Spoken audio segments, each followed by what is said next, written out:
From the Oklahoma newsroom, this is an OU update. I'm Jenny Carlson here with Ryan Aber. Ryan, the Sooners obviously headed to the Final Four. Everybody knows that news after that big win on Saturday. Sooners keep rolling along, and this picture may be as good of Lon Kruger as any I have seen in a long time. Boy, just a huge smile on his face on the cover of the sports page today.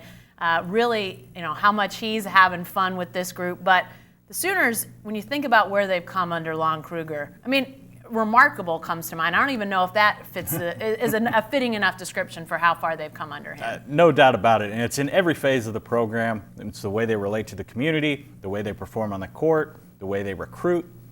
From the top down, everything about this program has changed since Lon Kruger jumped aboard, and we saw the culmination of that the other night in Anaheim, and just really remarkable to see the joy that he took in it, and not for himself, right, going to the Final Four for the second time in his career, but for the players, the guys that he brought aboard, convinced that this was the place for them.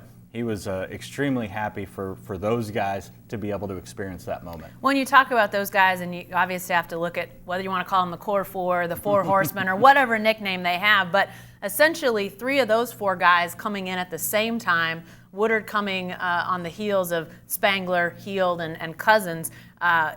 You got the sense, like in talking to the coaches, that they felt like that group was going to be transformative.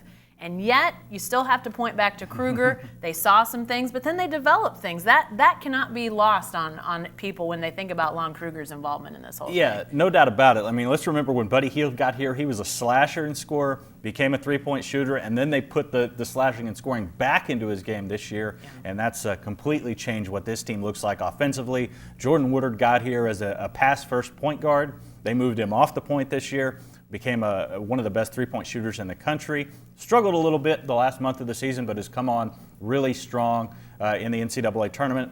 And then Isaiah Cousins, it's just been step by step for him at building blocks, getting better in every phase of his game. He's been a good defender for most of the time here, but adding to his offensive game. And really the same thing for Ryan Spangler on that count. So it's just been phenomenal to watch this team grow year after year and get closer and closer to this point. And we can't overlook either Lon Kruger's willingness to buy into this idea of three-point onslaught. And maybe he's bought in it from the beginning. You wrote about this a week or so ago that he really had shooters even from the onset of the three-point line. But sometimes coaches get a little hesitant, and he's never backed off that, and he just lets those guys play that game and shoot and doesn't really say, hey, don't take that shot. That's got to be empowering to those guys. Yeah, no doubt about it. The confidence that not only Lon Kruger, but the assistants, Steve Henson, Chris Crutchfield, Lou Hill, have in those guys to take those shots at any time really helps build them. And they also realize that if they miss a three-point shot, that's just another opportunity for guys like Ryan Spangler on the inside. Their guards are really good rebounders as well to get up there and get some second chance points, pick up some trash underneath the basket, and that has helped this team as well. All right, we're talking about a Saturday night tip. 5:09 is the official start time down in Houston. We'll head down there soon, as will the Sooners, and we'll have lots of coverage from there. Be sure to stay with the best coverage team anywhere at newsok.com and every day in the Oklahoman.